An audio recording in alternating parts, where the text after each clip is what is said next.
За Малайзийн Лангкави арлын Пантасина иргэн за жуулчны гудамжаар явж байна. Тэгээд өчигдөр энэ хэд нэлээ оройтсон. Тэгээ учраас өнөөдөр хүмүүс амарж ах шиг байна.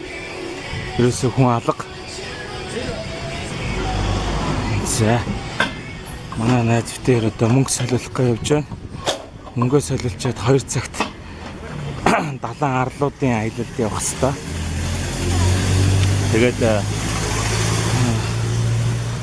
уцаж ирээд мотоцикл түрээслээд гадуур жоох явнаа. За энэ нөгөө Лангкави гэдэг арал манай тийм арлаа.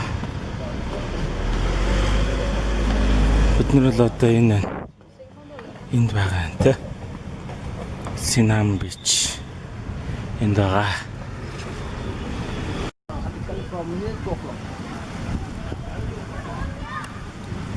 За Малайзи Лангкави арлын Пантасина далайн эрэг дээр байна.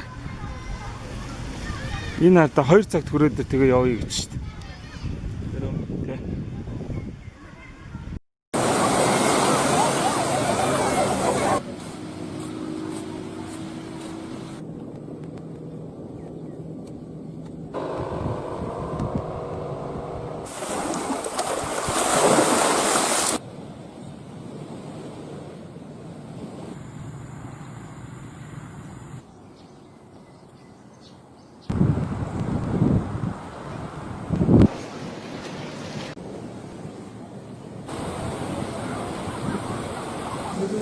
Vai,